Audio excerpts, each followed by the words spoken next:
All welcome to our channel turning PSC. അപ്പോൾ നമ്മൾ ഇന്ന് പഠിക്കാനായിട്ട് പോകുന്നത് SCRTയുടെ ഒരു ചാപ്റ്ററാണ്, 9ാം ക്ലാസ്സിലെ ചാപ്റ്ററാണ് ഇന്ത്യൻ ഭരണഘടന അവകാശങ്ങളും കർത്തവ്യങ്ങളും. വളരെ ഇമ്പോർട്ടൻ്റ് ആയൊരു ചാപ്റ്ററാണിത്. എല്ലാ PSC ക്വസ്റ്റിനും ഈ ചാപ്റ്ററിൽ നിന്ന് ക്വസ്റ്റ്യൻസ് ഉണ്ടാവാറുണ്ട്. അപ്പോൾ നമുക്ക് ചാപ്റ്ററിലോട്ട് കിടക്കാം.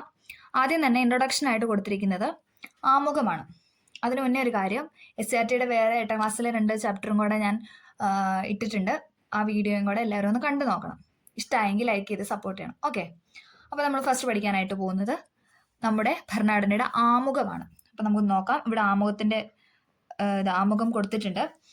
ഭാരതത്തിലെ ജനങ്ങളായ നാം ഭാരതത്തെ ഒരു പരമാധികാര സ്ഥിതിസമത്വ മതേതര ജനാധിപത്യ റിപ്പബ്ലിക്കായി സംവിധാനം ചെയ്യുവാനും അതിലെ പൗരന്മാർക്കെല്ലാം സാമൂഹ്യവും സാമ്പത്തികവും രാഷ്ട്രീയവുമായ നീതിയും ചിന്തയ്ക്കും ആശയപ്രകടനത്തിനും വിശ്വാസത്തിനും മതനിഷ്ഠയ്ക്കും ആരാധനയ്ക്കുമുള്ള സ്വാതന്ത്ര്യവും പദവിയിലും അവസരത്തിലും സമത്വവും സംപ്രാപ്തമാക്കുവാനും അവർക്കെല്ലാം ഇടയിൽ വ്യക്തിയുടെ അന്തസ്സും രാഷ്ട്രത്തിന്റെ ഐക്യവും അഖണ്ഡതയും ഉറപ്പുവരുത്തിക്കൊണ്ട് സാഹോദര്യം പുലർത്തുവാനും സഗൗരവം തീരുമാനിച്ചിരിക്കയാൽ നമ്മുടെ ഭരണഘടന നിർമ്മാണ സഭയിൽ ഈ 1949 നവംബർ 26-ാം ദിവസം ഇതിനാൽ ഈ ഭരണഘടനയെ സ്വീകരിക്കുകയും നിയമമാക്കുകയും നമുക്ക് തന്നെ പ്രദാനം ചെയ്യുകയും ചെയ്യുന്നു. ഇത്രയും കേട്ടപ്പോൾ തന്നെ എല്ലാവർക്കും മനസ്സിലായിട്ടുണ്ടാവും. ഇതിനകത്ത് തന്നെ ഒരുപാട് ക്വസ്റ്റ്യൻസ് ചോദിച്ചിട്ടുണ്ട്. അതിൽ നമുക്കൊരു ഭേദഗതി കൊടുത്തിട്ടുണ്ട്. നമ്മുടെ ഭരണഘടനയുടെ ആമുഖം ഭേദഗതി ചെയ്ത് ഒരേ ഒരു തവണയല്ലേ ഭേദഗതി ചെയ്തുള്ളൂ. അതിന്റെ കാര്യങ്ങളാണ് താഴെ കൊടുത്തിരിക്കുന്നത്. നമുക്ക് നോക്കാം. 1976-ലെ ഭരണഘടന 42-ാം ഭേദഗതി ആക്ട് 2 വകുപ്പ് പ്രകാരം പരമാധികാര ജനാധിപത്യ റിപ്പബ്ലിക് എന്നതിന് പകരം എന്താണ് കൂട്ടിച്ചേർത്തെ? ആദ്യം തന്നെ കൊടുത്തിട്ടുണ്ട്. പരമാധികാര ജനാധിപത്യ റിപ്പബ്ലിക് എന്നായിരുന്നു ആദ്യം നമ്മുടെ ആമുഖത്തിൽ കൊടുത്തിട്ടുള്ളത്. അപ്പൊ അവിടെ ഒരു ഭേദഗതി വരുത്തി പരമാധികാര സ്ഥിതിസമത്വ മതേതര ജനാധിപത്യ റിപ്പബ്ലിക്, അതായത് സ്ഥിതിസമത്വം മതേതരം എന്നീ 2 വാക്കുകൾ കൂടി എന്താണ് കൂട്ടിച്ചേർത്തു. ഓക്കെ, കൂട്ടിച്ചേർത്ത് 1977 ജനുവരി 3-ാം തീയതിയാണ് ഇത് പ്രാബല്യത്തിൽ വന്നത്. അതായത് 1976-ലെ 42-ാം ഭേദഗതി ആക്ട് എന്നാണ് നിലവിൽ വന്നത് എന്ന് ചോദിച്ചാൽ 1977 ജനുവരി 3-ാം തീയതിയാണ്. അതോടൊപ്പം തന്നെ മേൽപ്പറഞ്ഞ ആക്ട് 2 വകുപ്പ് പ്രകാരം രാഷ്ട്രത്തിന്റെ ഐക്യം എന്നതിന് പകരം രാഷ്ട്രത്തിന്റെ ഐക്യവും അഖണ്ഡതയും, അഖണ്ഡത എന്ന വാക്കും കൂടെ കൂട്ടിച്ചേർത്തു. അതും ഏത് ഭേദഗതി തന്നെയാണ്? ഈ 42-ാം ഭേദഗതിയാണ്. നമുക്ക് ഒരേ ഒരു തവണയാണ് ഭേദഗതി ചെയ്തത്. അത് 1976-ലെ 42-ാം ഭേദഗതിയാണ്. അതെന്നാണ് നിലവിൽ വന്നതെന്ന് ചോദിച്ചു കഴിഞ്ഞാൽ 1977 ജനുവരി 3. ഓക്കെ, എല്ലാവർക്കും ക്ലിയർ ആയെന്ന് പ്രതീക്ഷിക്കുന്നു. അതേപോലെ തന്നെ നമ്മുടെ ആമുഖത്തിൽ പറഞ്ഞിട്ടുള്ള ഒരേ ഒരു ഡേറ്റ് ആണ്. അതും ഭയങ്കര ഇമ്പോർട്ടൻ്റ് ആണ്. എല്ലാ ക്വസ്റ്റ്യൻ പേപ്പറിലും കാണുന്നതാണ്. 1949 നവംബർ 26. ഇമ്പോർട്ടൻ്റ് ആണ്, പഠിച്ചു വെക്കണം. 1949 നവംബർ 26. ഓക്കെ, അടുത്തത് ആമുഖത്തിൽ വിഭാവനം ചെയ്ത ഈ ലക്ഷ്യങ്ങൾ കൈവരിക്കുന്നതിനുള്ള വ്യവസ്ഥകൾ നമ്മുടെ ഭരണഘടനയിൽ ഉൾക്കൊള്ളിച്ചിട്ടുണ്ട്. അവയിൽ പ്രധാനപ്പെട്ടവയാണ് ഏതൊക്കെയെന്ന് പറയുന്നത്? മൗലിക അവകാശം, നിർദ്ദേശക തത്വങ്ങൾ, മൗലിക കർത്തവ്യങ്ങൾ എന്ന് പറയുന്നത്. നമുക്ക് നോക്കാം, ഓരോന്നായിട്ട് നോക്കാം. മൗലികാവകാശം. ജനാധിപത്യ സമൂഹത്തിന്റെ അവിഭാജ്യ ഘടകമായ അവകാശങ്ങൾ ഇന്ത്യ ഉറപ്പു നൽകുന്നുണ്ട്. അതായത് ജനാധിപത്യ സമൂഹത്തിന് നമുക്ക് ഒഴിച്ചുകൂടാനാവാത്ത, അതായത് നമുക്ക് ഓരോ പൗരന്മാർക്കും അവിഭാജ്യ ഘടകമാണ് എന്തെന്ന് പറയുന്നത് നമ്മുടെ മൗലിക അവകാശം എന്ന് പറയുന്നത്. ഇവയിൽ ഏറ്റവും അനിവാര്യമായവ മൗലിക അവകാശങ്ങൾ എന്ന പേരിലാണ് നമ്മുടെ ഭരണഘടനയിൽ ചേർത്തിരിക്കുന്നത്. അത് ഏത് പാർട്ടിലാണെന്ന് ചോദിച്ചാൽ 3 ഭാഗം 3-ലാണ് മൗലിക അവകാശങ്ങളെ കുറിച്ച് പ്രതിപാദിക്കുന്നത്. ഓക്കെ, ഇമ്പോർട്ടൻ്റ് ആണ്. ഭാഗം 3-ലാണ് മൗലിക അവകാശങ്ങളെ കുറിച്ച് പ്രതിപാദിക്കുന്നത്. എന്തുകൊണ്ടാണ് ചില അവകാശങ്ങൾ മൗലിക അവകാശം എന്നറിയപ്പെടുന്നത്? നമുക്ക് നോക്കാം. വ്യക്തിക്ക് ഒരു കാരണവശാലും നിഷേധിക്കപ്പെടാൻ പാടില്ലാത്ത അവകാശങ്ങളാണ് മൗലിക അവകാശം എന്ന് പറയുന്നത്. അതായത് ഇന്ത്യൻ പൗരന്മാർക്ക് ഒരു കാരണവശാലും നിഷേധിക്കപ്പെടാൻ പാടില്ലാത്ത അവകാശമാണ് എന്തെന്ന് പറയുന്നത്? മൗലിക അവകാശം എന്ന് പറയുന്നത്. അവ വ്യക്തിയുടെ സമ്പൂർണ്ണ വികാസത്തിന് ഒഴിച്ചുകൂടാനാവാത്തവയാണ്. അന്തസ്സുള്ള ജീവിതം നയിക്കുന്നതിന് അവ അത്യന്താപേക്ഷിതമാണ്. അതുകൊണ്ട് തന്നെ മൗലിക അവകാശങ്ങൾക്കും അവയുടെ സംരക്ഷണത്തിനും ഒരു ജനാധിപത്യ സമൂഹത്തിൽ വലിയ പ്രാധാന്യമാണ് ഉള്ളത്. ബ്രിട്ടീഷ് ഭരണകാലത്ത് ഇന്ത്യക്ക് പല അവകാശങ്ങളും നിഷേധിക്കുന്നതായി നമ്മൾ മനസ്സിലാക്കിയിട്ടുണ്ട്. അതായത് നമുക്കറിയാം അല്ലെ, അവരുടെ ആ ഒരു സമയത്ത്, ബ്രിട്ടീഷ് ഇന്ത്യയുടെ സമയത്ത് എന്തായിരുന്നു? നമുക്ക് നമ്മുടേതായ ഒരു അവകാശങ്ങളും ഇന്ത്യക്കാർക്ക് ഉണ്ടായിരുന്നില്ല. അവർ പറയുന്നത് കേട്ട് അവർ പറയുന്നത് അനുസരിച്ചുള്ള ഒരു ജീവിതമായിരുന്നു അന്നത്തെ കാലത്ത് നമ്മൾ നയിച്ചുകൊണ്ടിരുന്നത്. ഓക്കെ, എല്ലാവർക്കും അറിയാവുന്നൊരു പോയിന്റ് ആണത്. അടുത്തത്, ഇന്ത്യൻ സ്വാതന്ത്ര്യ സമര പ്രസ്ഥാനം പൗരന്മാർക്ക് അവകാശങ്ങൾ അനുവദിക്കണമെന്ന ആവശ്യം നിരന്തരം ഉന്നയിച്ചിരുന്നു. ഇതിൽ ഏറ്റവും പ്രധാനപ്പെട്ട ഒന്നാണ് 1928-ലെ നെഹ്റു കമ്മിറ്റി റിപ്പോർട്ട്. അതും ഇമ്പോർട്ടൻ്റ് ആണ്. 1928-ലെ നെഹ്റു കമ്മിറ്റി റിപ്പോർട്ട്. ഇതിലെ നെഹ്റു ആരാണ്? മോത്തിലാൽ നെഹ്റു ആണ്. മോത്തിലാൽ നെഹ്റു കമ്മിറ്റിയാണിത്. Okay, 1928 Motilal Nehru committee report. ഈ റിപ്പോർട്ട് ഇന്ത്യയിലെ ജനങ്ങൾക്ക് ഉറപ്പു നൽകേണ്ട അവകാശങ്ങളുടെ പട്ടികയാണ് സമർപ്പിച്ചത്. സ്വാതന്ത്ര്യ സമരം ലക്ഷ്യം വെച്ചതും നെഹ്റു കമ്മിറ്റി റിപ്പോർട്ട് നിർദ്ദേശിച്ചതുമായ അവകാശങ്ങൾ അടിസ്ഥാനമാക്കിയാണ് ഭരണഘടനാ നിർമ്മാതാക്കൾ മൗലിക അവകാശങ്ങൾ തയ്യാറാക്കിയിരിക്കുന്നത്. അമേരിക്കൻ ഭരണഘടനയിലെ അവകാശ പട്ടിക നമ്മുടെ മൗലിക അവകാശങ്ങൾ രൂപപ്പെടുത്തുന്നതിൽ സ്വാധീനം ചെലുത്തിയിട്ടുണ്ട്. അതിന്റെ കാരണം എന്താണ്? അതിന്റെ മെയിൻ പോയിന്റ് എന്ന് പറയുന്നത് തന്നെ നമ്മൾ US നിന്നാണ് എന്ത് കടം കൊണ്ടിരിക്കുന്നത്? മൗലിക അവകാശം എന്ന ആശയം ഇന്ത്യ കടം കൊണ്ടിരിക്കുന്നത് എവിടെ നിന്നാണ്? US നിന്നാണ്. ഓക്കെ, അതും ഒരു ഇമ്പോർട്ടന്റ് പോയിന്റ് ആണ്, PYQ ആണ്. ഇന്ത്യൻ ഭരണഘടനയിലെ മൗലിക അവകാശങ്ങൾ ചിത്രത്തിൽ നിരീക്ഷിക്കുക. നമുക്ക് ഈ ഫിഗർ ഒന്ന് നോക്കാം. നോക്കിക്കേ, ഇന്ത്യൻ ഭരണഘടന ഉറപ്പ് നൽകുന്ന മൗലിക അവകാശങ്ങളാണ് ഇവർ കൊടുത്തിരിക്കുന്നത്. അപ്പൊ നമുക്ക് ഓരോന്നോട്ട് നോക്കാം. 1 സമത്വത്തിനുള്ള അവകാശം, 2 സ്വാതന്ത്ര്യത്തിനുള്ള അവകാശം, 3 ചൂഷണത്തിനെതിരെയുള്ള അവകാശം, 4 മതസ്വാതന്ത്ര്യത്തിനുള്ള അവകാശം, 5 സാംസ്കാരികവും വിദ്യാഭ്യാസപരവുമായ അവകാശം, 6 ഭരണഘടനാപരമായ പരിഹാരം നേടുന്നതിനുള്ള അവകാശം. ഓക്കെ, ഇതാണ് 6 മൗലിക അവകാശങ്ങൾ. അതായത് ഇന്ത്യൻ ഭരണഘടന ഉറപ്പ് നൽകുന്ന 6 മൗലിക അവകാശമാണ്. 1 സമത്വം, 2 സ്വാതന്ത്ര്യം, 3 ചൂഷണത്തിനെതിരെയുള്ള അവകാശം, 4 മതസ്വാതന്ത്ര്യത്തിനുള്ള അവകാശം, 5 സാംസ്കാരികം വിദ്യാഭ്യാസപരവുമായ അവകാശം, 6 ഭരണഘടനാപരമായ പരിഹാരം നേടാനുള്ള അവകാശം. ഓക്കെ, അപ്പൊ നമുക്ക് ഓരോന്നോരോന്നായിട്ട് നോക്കാം.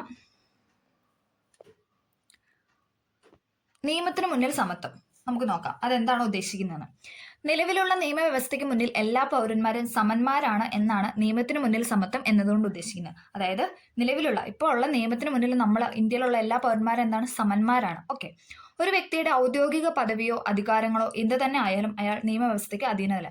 അതായത് ഒരാളുടെ പദവി വെച്ചിട്ട് അയാൾക്ക് നിയമമില്ല, അല്ലെങ്കിൽ അയാൾ അത് പാലിക്കേണ്ട ആവശ്യമില്ല, അങ്ങനെ ഒന്നും പറയാൻ പറ്റില്ല. ഇന്ത്യയിലുള്ള എല്ലാ പൗരന്മാർക്കും എന്താണ്? നിയമം എന്നാൽ തുല്യമാണ്. ഓക്കെ, അതാണ് നിയമത്തിന് മുന്നിൽ സമത്വം എന്നതുകൊണ്ട് ഉദ്ദേശിക്കുന്നത്. അടുത്തത് സ്ഥാനപ്പേരുകൾ നിർത്തലാക്കൽ. ബ്രിട്ടീഷ് ഭരണകാലത്ത് അവരുടെ താല്പര്യങ്ങൾ സംരക്ഷിക്കാൻ സഹായിക്കുന്ന ഇന്ത്യക്കാരായ ഉദ്യോഗസ്ഥർക്ക് സ്ഥാനപ്പേരുകളും പദവികളും നൽകിയിരുന്നു. നമുക്കറിയാലേ, കൈസറി ഹിന്ദ് പദവി അല്ലെങ്കിൽ സർ പദവി, അങ്ങനെയുള്ള പല പദവികൾ എന്തായിരുന്നു ബ്രിട്ടീഷ് ഇന്ത്യ കാലത്ത് നമുക്ക് നമ്മുടെ ഇന്ത്യക്കാർക്ക് നൽകിയിട്ടുണ്ടായിരുന്നു. സാമ്രാജ്യത്വ താല്പര്യം സംരക്ഷിക്കുന്നതിനു വേണ്ടി ഇത്തരം പദവികൾ ദുരുപയോഗം ചെയ്യുന്നതിനെ ഇന്ത്യൻ ദേശീയ പ്രസ്ഥാനം എതിർത്തിരുന്നു. ഇത്തരം സ്ഥാനപ്പേരുകൾ അസമത്വത്തിന് കാരണമാകുന്നതിനാൽ ഇന്ത്യൻ ഭരണഘടന സ്ഥാനപ്പേരുകൾ എന്താണ്? നിർത്തലാക്കുകയാണ് ചെയ്തത്. അതായത് അങ്ങനെയുള്ള സ്ഥാനപ്പേരൊന്നും പറയാനായിട്ട് പറ്റത്തില്ല, അതൊരു അസമത്വമാണ്.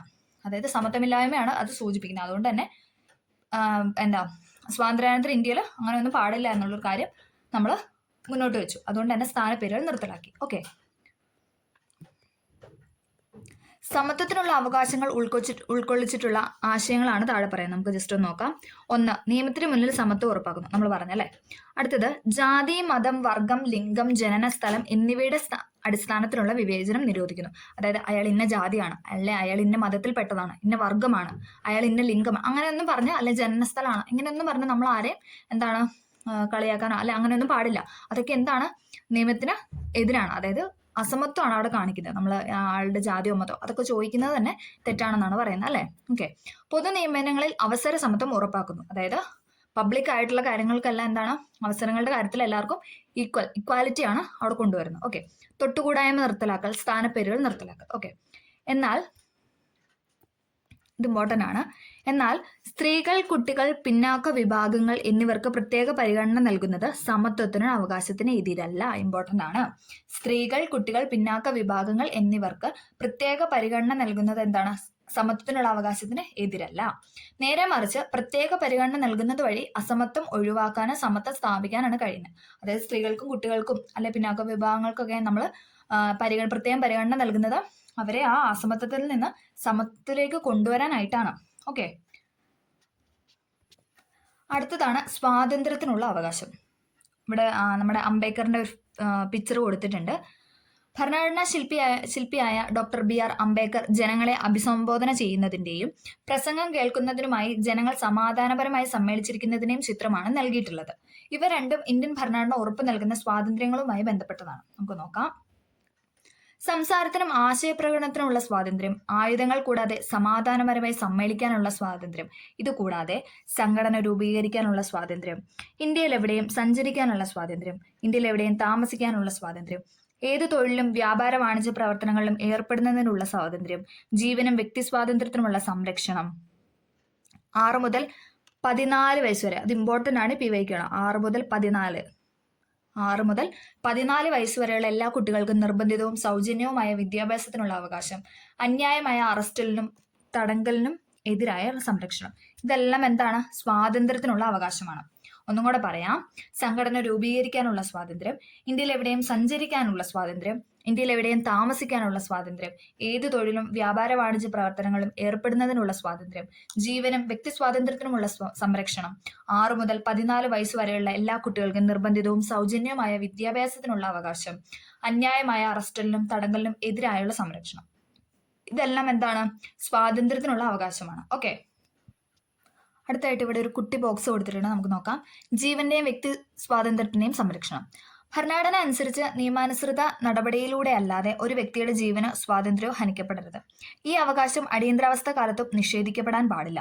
ഭരണാധികാരികളുടെ ഏകാധിപത്യ പ്രവണതകളെ തടയാൻ ഈ അവകാശം ജനങ്ങളെ സഹായിക്കുന്നു. ഓക്കെ, അടുത്തതാണ് ചൂഷണത്തിനെതിരെയുള്ള അവകാശം. ബാലവേല ഉൾപ്പെടെ പലതരത്തിലുള്ള ചൂഷണങ്ങളും ഇന്ത്യയിൽ നിലനിൽക്കുന്നുണ്ട്. അതായത് ബാലവേല ഉൾപ്പെടെ പലതരത്തിലുള്ള ചൂഷണങ്ങൾ എന്താണ് ഇന്ത്യയിൽ നിലനിൽക്കുന്നുണ്ട്. അടിമത്തത്തിന് സമാനമായ സാമ്പത്തിക ചൂഷണങ്ങൾ നമുക്ക് ചുറ്റും കാണാനായിട്ട് സാധിക്കും. ഇത്തരത്തിലുള്ള ചൂഷണങ്ങൾ നിരോധിക്കുന്നതിനും അന്തസ്സുള്ള ജീവിതം നയിക്കാൻ പ്രാപ്തമാക്കുന്നതിനും വേണ്ടിയുള്ള അവകാശമാണ് ചൂഷണത്തിനെതിരെയുള്ള അവകാശം. ഈ അവകാശപ്രകാരം നിർബന്ധിത തൊഴില്, മനുഷ്യ കച്ചവടം എന്നിവ നിരോധിച്ചിരിക്കുന്നു. അതായത് ചൂഷണത്തിനെതിരെയുള്ള അവകാശത്തിൽ പറയുന്നതാണ് നിർബന്ധിത തൊഴില്, മനുഷ്യ കച്ചവടം എന്നിവ നിരോധിച്ചിരിക്കുന്നു. വ്യവസായശാലകളിലും മറ്റ് അപകടകരമായ മേഖലകളിലും കുട്ടികളെ ജോലിക്ക് നിയോഗിക്കുന്നത് നിരോധിച്ചിരിക്കുന്നു. അതായത് വ്യവസായശാലകളിലും പിന്നെ അപകടകരമായ മേഖലകളിൽ എന്താണ് കുട്ടികളെ ജോലിക്ക് എടുക്കുന്നത് തെറ്റാണ്, അത് പാടില്ല, അത് നിഷേധിച്ചിരിക്കുന്നു. ഓക്കെ, അടുത്തതാണ് മതസ്വാതന്ത്ര്യത്തിനുള്ള അവകാശം. ഇവിടെ ജവഹർലാൽ നെഹ്റുവിന്റെ ഒരു കോട്ട് കൊടുത്തിട്ടുണ്ട്, നമുക്ക് നോക്കാം. ധാരാളം മതങ്ങളുള്ള ഇന്ത്യയെ പോലെ ഒരു രാജ്യത്തെ ഗവൺമെന്റിന് ആധുനിക കാലഘട്ടത്തിൽ മതേതരത്തിൽ അധിഷ്ഠിതമായല്ലാതെ പ്രവർത്തിക്കാൻ സാധ്യമല്ല. നമ്മുടെ ഭരണഘടന മതേതര സങ്കല്പത്തിൽ അധിഷ്ഠിതമായതും മതസ്വാതന്ത്ര്യം അനുവദിക്കുന്നതുമാണ്. അതായത് അദ്ദേഹം എന്താണ് പറഞ്ഞു വെച്ചിരിക്കുന്നത്? ഇന്ത്യക്ക് ഒരു മതമില്ല, ഇന്ത്യക്ക് ഒരു ഔദ്യോഗികമായിട്ടൊരു മതമില്ല, ഒരു മതത്തെയും ഇന്ത്യ പ്രോത്സാഹിപ്പിക്കുന്നതുമില്ല. അതായത് ഇന്ന മതം അല്ലെങ്കിൽ ഇന്ന മതത്തിൽ ചേരണം എന്ന് പറഞ്ഞിട്ട് ഇന്ത്യ എന്താണ് നമ്മളാരും പ്രോത്സാഹിപ്പിക്കുന്നു അല്ലെങ്കിൽ ഇതിൽ ചേരണം എന്നൊന്നും പറയുന്നില്ല. എന്നാൽ മതസ്വാതന്ത്ര്യം ഭരണഘടന ഉറപ്പ് നൽകുന്നുണ്ട്. പക്ഷെ എന്താണ് മതസ്വാതന്ത്ര്യം എന്ന കാര്യം ഭരണഘടന നമുക്ക് ഉറപ്പ് നൽകുന്ന ഒന്നാണ്. അതെന്താന്ന് വെച്ചാൽ സ്വതന്ത്രമായി ഏതു മതത്തിലും വിശ്വസിക്കുന്നതിനും ആചരിക്കുന്നതിനും പ്രചരിക്കുന്നതിനുമുള്ള അവകാശം എന്താണ് ഭരണഘടന ഉറപ്പ് നൽകുന്നുണ്ട്. അതായത് നമ്മൾ ഇന്ന മതത്തിൽ ചേരണം അല്ലെങ്കിൽ ഇന്ന ഇതിൽ പോകണം അങ്ങനെ ഒന്നും പറയുന്നില്ല. നമുക്ക് ഇന്ത്യൻ പൗരർക്ക് അവരവർക്ക് ഇഷ്ടമുള്ള ഏത് മതത്തിൽ ചേരാനും അതിൽ വിശ്വസിക്കാനും അത് ആചരിക്കാനും പ്രചരിപ്പിക്കാനും ഒന്നും എന്താണ് ഇന്ത്യൻ ഭരണഘടന എതിരല്ല. അതൊക്കെ നമ്മുടെ അവകാശമാണ്. ഓക്കെ, മതവിഭാഗങ്ങൾക്ക് മതജീവകാരുണ്യ സ്ഥാപനങ്ങൾ സ്ഥാപിക്കുന്നതിനും നോക്കി നടത്താനുള്ള സ്വാതന്ത്ര്യമുണ്ട്. അതായത് ഓരോ മതവിഭാഗത്തിൽപ്പെട്ടവർക്കും അവരുടേതായ ഇതിൽ ജീവകാരുണ്യ പ്രവർത്തനം നടത്താനും സ്ഥാപനങ്ങൾ സ്ഥാപിക്കാനും എന്താണ് ഒരു കുഴപ്പവുമില്ല, അത് ചെയ്യാനായിട്ട് പറ്റും. ഓക്കെ, പക്ഷെ ഒരു കാര്യമുണ്ട്, ഏതെങ്കിലും പ്രത്യേക മതത്തിന് പ്രോത്സാഹനത്തിന് വേണ്ടി നികുതികൾ കൊടുക്കാൻ നിർബന്ധിക്കുന്നത് എതിരായ അവകാശമാണ് ഇതിനകത്ത് പറയുന്നത്. അതായത് മതസ്വാതന്ത്ര്യത്തിൽ പറയുന്നുണ്ട് നമ്മൾ ഏതെങ്കിലും ഒരു മതത്തിന് വേണ്ടിയിട്ട് അത് പ്രോത്സാഹിപ്പിക്കാനായിട്ട് എന്താണ് അതിനുവേണ്ടി നികുതി നൽകാനൊന്നും ആരെയും എന്താണ് നിർബന്ധിക്കാനായിട്ട് പാടില്ല. അതെന്ന് പറയുന്നത് ആ സ്വാതന്ത്ര്യത്തിൽ പ്രത്യേകം പറയുന്ന ഒരു പോയിന്റ് ആണ്. അപ്പൊ അത് ഓർത്തിരിക്കണം. അതേസമയം ഗവൺമെന്റ് നടത്തുന്നു, അതായത് പബ്ലിക് ആയിട്ടുള്ള കാര്യങ്ങൾ ഗവൺമെന്റ് നടത്തുന്നതോ ഗവൺമെന്റിന്റെ സഹായം സ്വീകരിക്കുന്നതോ ആയ വിദ്യാഭ്യാസ സ്ഥാപനങ്ങളിൽ എന്താണ് മതബോധനം നടത്താനോ മതാചാരങ്ങൾ നിർബന്ധമാക്കാനോ പാടില്ല. അവിടെ ഇന്ന ഒരു ജാതി ഇന്ന ഒരു മതം അതൊന്നും പറയാനായിട്ട് എന്ത് പാടില്ല, പബ്ലിക് ആയിട്ടുള്ള അതായത് ഗവൺമെന്റ് സ്ഥാപനങ്ങളിലൊന്നും മതാചാരങ്ങൾ നടത്താനോ അല്ലെങ്കിൽ മതബോധനം നടത്താനോ അത് നിർബന്ധിക്കാനോ പാടില്ല. അതെന്ന് പറയുന്നത് തെറ്റാണ്. ഓക്കെ, അടുത്ത പോയിന്റ് ആണ് സാംസ്കാരികം വിദ്യാഭ്യാസപരവുമായ അവകാശങ്ങൾ. നൽകിയിരിക്കുന്ന പത്രവാർത്ത ശ്രദ്ധിക്കും, നമുക്ക് ജസ്റ്റ് നോക്കാം. രാജ്യത്ത് 10 വിദ്യാഭ്യാസ സ്ഥാപനങ്ങൾക്ക് ന്യൂനപക്ഷ പദവി ലഭിച്ചു. കൊങ്കണി ഭാഷ പുനരുദ്ധാരണത്തിന് അക്കാദമി സ്ഥാപിക്കുന്ന 3 കോടി രൂപ അനുവദിച്ചു. എന്താണ് നമുക്ക് മനസ്സിലായല്ലേ?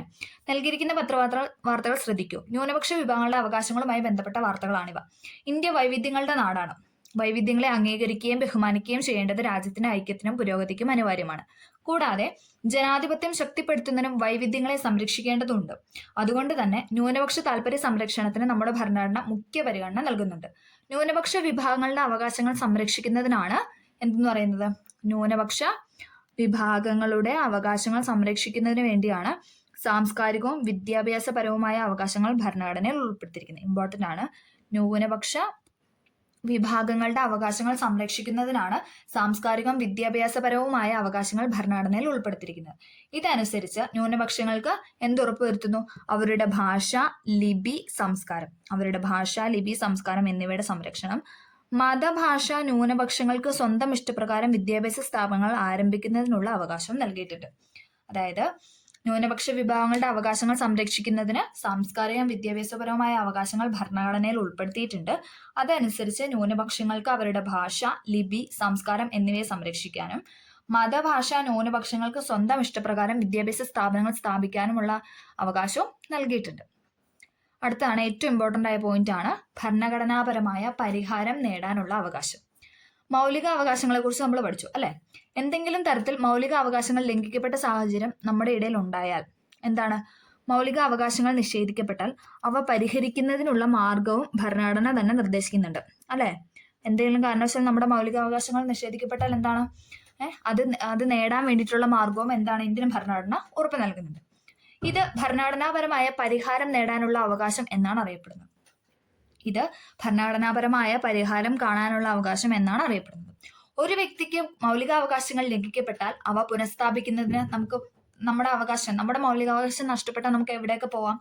സുപ്രീം കോടതി അഥവാ ഹൈക്കോടതിയിലാണ് നമുക്ക് സമീപിക്കാനായിട്ട് കഴിയുന്നത്. ഒന്നെങ്കിൽ നമുക്ക് സുപ്രീം കോടതിയിൽ പോവാം, അല്ലെങ്കിൽ ഹൈക്കോടതിയിൽ പോവാം. ഭരണഘടനാപരമായ പരിഹാരം കാണാനുള്ള അവകാശം നേടാനായിട്ട് എവിടെയൊക്കെ നമുക്ക് പോവാം? സുപ്രീം കോടതിയിൽ അല്ലെങ്കിൽ ഹൈക്കോടതിയിൽ. ഓക്കെ, ഇപ്രകാരം മൗലിക അവകാശങ്ങൾ പുനഃസ്ഥാപിക്കാൻ വേണ്ടി കോടതികൾ പുറപ്പെടുവിക്കുന്ന ഉത്തരവിനെയാണ് നമ്മൾ എന്തെന്ന് പറയുന്നത്? എല്ലാ ക്വസ്റ്റിലും ചോദിക്കുന്ന ഒരു ക്വസ്റ്റൻ ആണ് റിട്ട് അല്ലെ. ഇങ്ങനെ മൗലിക അവകാശങ്ങൾ പുനഃസ്ഥാപിക്കാൻ വേണ്ടി കോടതികൾ പുറപ്പെടുവിക്കുന്ന ഉത്തരവാണ് റിട്ട് അല്ലെ. നമുക്കറിയാം റിട്ട്. ഭരണഘടനാപരമായ പരിഹാരം കാണാനുള്ള അവകാശത്തെ കുറിച്ച് ഭരണഘടനാ ശില്പി ഡോക്ടർ BR അംബേദ്കർ പറഞ്ഞൊരു വാക്ക്, അദ്ദേഹം പറഞ്ഞു വെച്ച വാക്കുകളാണ് നമ്മൾ നോക്കാൻ പോകുന്നത്. ഇമ്പോർട്ടൻ്റ് ആണ്. ഈ ഭരണഘടനയിൽ ഏറ്റവും പ്രധാനപ്പെട്ട വകുപ്പ് ഏതാണെന്ന് ചോദിച്ചാൽ എൻ്റെ ഉത്തരം ഭരണഘടനാപരമായ പരിഹാരം കാണാനുള്ള അവകാശം എന്നാണ്. ഇത് ഇന്ത്യൻ ഭരണഘടനയുടെ ഹൃദയവും ആത്മാവുമാണ്. ഇമ്പോർട്ടൻ്റ് ആണ്.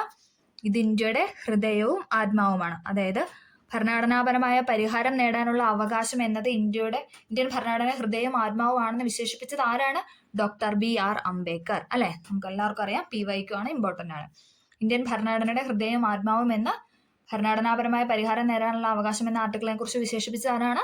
Doctor BR Ambedkar. ഓക്കെ, അടുത്തതാണ് റിട്ട്. മൗലിക അവകാശ സംരക്ഷണത്തിനായി 5 തരത്തിലുള്ള റിട്ടുകൾ പുറപ്പെടുവിക്കാൻ സുപ്രീം കോടതിക്കും ഹൈക്കോടതിക്കും അധികാരമുണ്ട്. അപ്പൊ തന്നെ നമുക്ക് കിട്ടി, റിട്ട് പുറപ്പെടുവിക്കാൻ അധികാരമുള്ള ആർക്കാണ്? സുപ്രീം കോടതിക്കും ഹൈക്കോടതിയും. കാരണം എന്താ, നമുക്ക് മൗലിക അവകാശം ലംഘിക്കപ്പെട്ടാൽ നമ്മൾ എവിടേക്കാണ് പോകുന്നതെന്ന് പറഞ്ഞു കഴിഞ്ഞാൽ സുപ്രീം കോടതി അല്ലെങ്കിൽ ഹൈക്കോടതി. ഈ 2 സ്ഥലങ്ങളിൽ ഇവിടെ മാത്രമാണ് നമുക്ക് പോകാനായിട്ട് സാധിക്കത്തുള്ളൂ. അതുകൊണ്ട് തന്നെ ഈ റിട്ടുകൾ പുറപ്പെടുവിക്കുന്ന ആരാണ്? സുപ്രീം കോടതി അല്ലെങ്കിൽ ഹൈക്കോടതി അല്ലെ. 5 തരത്തിലുള്ള റിട്ട് ഉണ്ടല്ലേ, നമുക്ക് നോക്കാം. ഹെബിയസ് കോർപ്പസ്, മാൻഡമസ്, കോ വാറന്റോ, സോർഷ്യോറി, പ്രൊഹിബിഷൻ. ഇതാണ് 5 തരത്തിലുള്ള റിട്ടുകൾ അല്ലെ. ഓക്കെ, അടുത്തതാണ് നിർദ്ദേശക തത്വങ്ങൾ. നമുക്ക് നോക്കാം. തന്നിരിക്കുന്ന കൊളാഷ് ശ്രദ്ധിക്കാനാണ് പറഞ്ഞത്. നമുക്ക് ജസ്റ്റ് ഒന്ന് നോക്കാം. പ്ലാസ്റ്റിക് മാലിന്യ സംസ്കരണത്തിന് കർമ്മ പരിപാടി ആവിഷ്കരിച്ചു. ഖാദ്യ ഉൽപ്പന്നങ്ങൾക്ക് ഗവൺമെന്റ് റിബേറ്റ് പ്രഖ്യാപിച്ചു. പാൻ മസാലകൾ നിരോധിച്ചു. ഇതെല്ലാം എന്താണ്? നിർദ്ദേശക തത്വങ്ങളാണ്. അതായത് നമ്മളോട് പറയുന്ന കാര്യങ്ങളാണത്. നമുക്ക് നോക്കാം. ജനക്ഷേമം മുൻനിർത്തി മേൽ സൂചിപ്പിച്ചതുപോലുള്ള പരിപാടികൾ ആവിഷ്കരിച്ച് നടപ്പിലാക്കാൻ ഭരണഘടന കേന്ദ്ര സംസ്ഥാന ഗവൺമെന്റുകളോട് നിർദ്ദേശിക്കുന്നുണ്ട്. അതായത് കേന്ദ്ര ഗവൺമെന്റിനോടും സംസ്ഥാന ഗവൺമെന്റിനോടും നിർദ്ദേശിക്കുന്ന കാര്യങ്ങളാണ് ഭരണഘടനയിൽ എവിടെ ഉൾക്കൊള്ളിച്ചിട്ടുള്ളത്? നിർദ്ദേശക തത്വങ്ങളിൽ ഉൾക്കൊള്ളിച്ചിട്ടുള്ളത്. ഇത്തരം നിർദ്ദേശങ്ങൾ ഭരണഘടനയുടെ 4-ാം ഭാഗത്ത്, അതായത് നിർദ്ദേശക തത്വങ്ങൾ ഭരണഘടനയുടെ ഏത് ഭാഗത്താണ്? പാർട്ട് 4. ഇമ്പോർട്ടൻ്റ് ആണ്, PYQ ആണ്. പാർട്ട് 4ലാണ് ഉൾപ്പെടുത്തിയത്. മൗലികാവകാശം എവിടെയായിരുന്നു? പാർട്ട് 3 അല്ലെ. പാർട്ട് 3യിലായിരുന്നു മൗലികാവകാശം. പക്ഷെ നിർദ്ദേശക തത്വങ്ങൾ എവിടെയാണ്? പാർട്ട് 4. ഓക്കെ, ഒരു ക്ഷേമരാഷ്ട്രം സൃഷ്ടിക്കുന്നതിന് സഹായകമാകുന്ന സാമൂഹിക, സാമ്പത്തിക, രാഷ്ട്രീയ പരിപാടികളാണ് നിർദ്ദേശക തത്വങ്ങളിൽ ഉൾക്കൊള്ളിച്ചിരിക്കുന്നത്.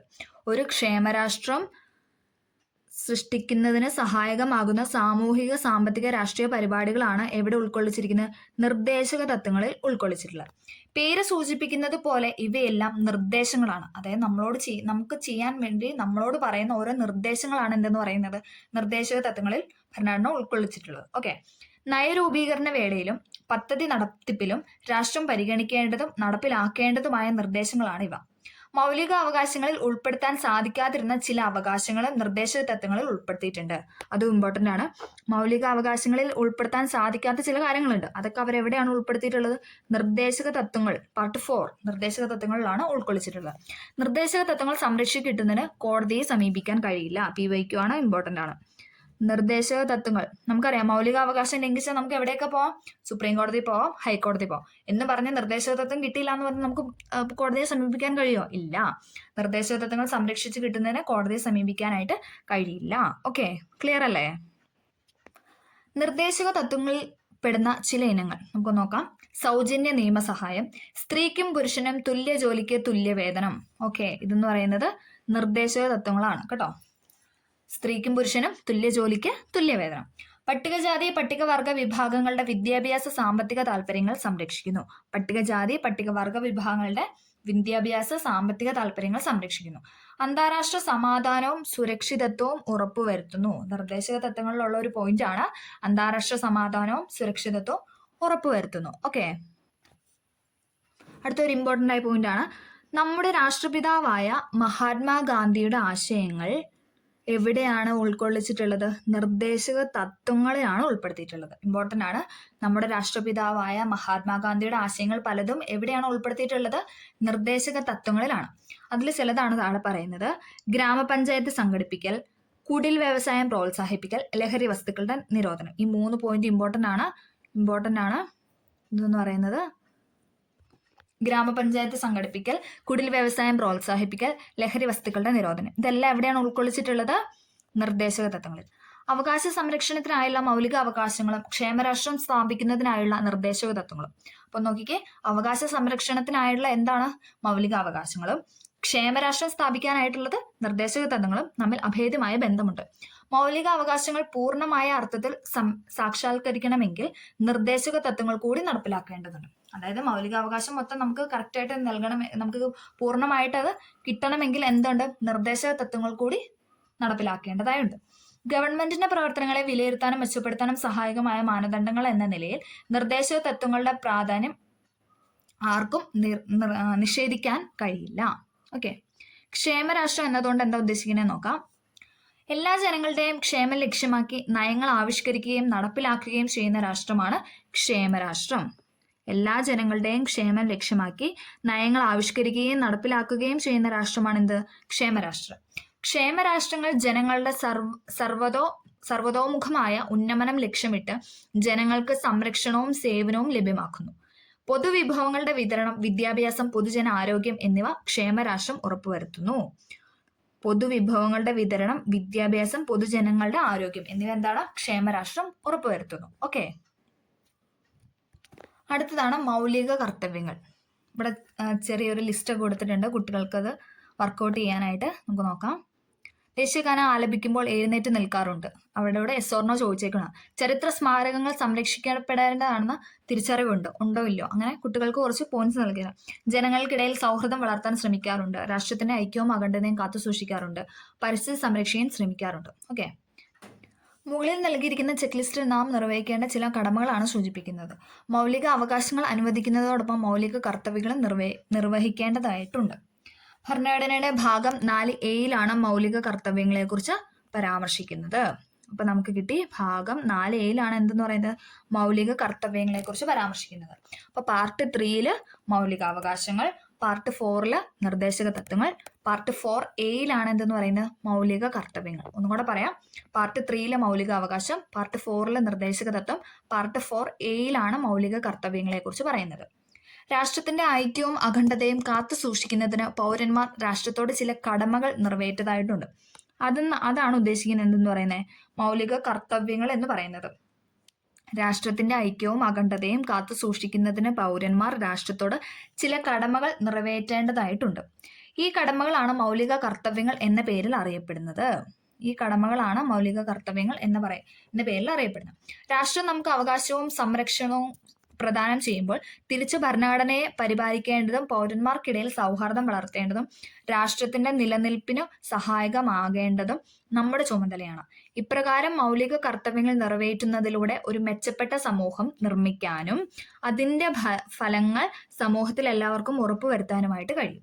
ചുരുക്കത്തിൽ മൗലിക കർത്തവ്യങ്ങൾ ഓരോ വ്യക്തിയും അവരവരുടേത് തന്നെ കാണിക്കുന്ന ഉത്തരവാദിത്വമാണെന്ന് പറയാം. അതായത് നമ്മളോട് ചെയ്യുന്ന ഉത്തരവാദിത്തമാണ് എന്തെന്ന് പറയുന്നത്? മൗലിക കർത്തവ്യങ്ങൾ എന്ന് പറയുന്നത്. ഓക്കെ, ലാസ്റ്റ് ആയിട്ട് ഈ പാഠത്തിന്റെ ഒരു സംഗ്രഹം പോലെ എല്ലാം ഒന്ന് ചുരുക്കി ഒരു ടേബിളായിട്ട് കൊടുത്തിട്ടുണ്ട്. നമുക്ക് നോക്കാം.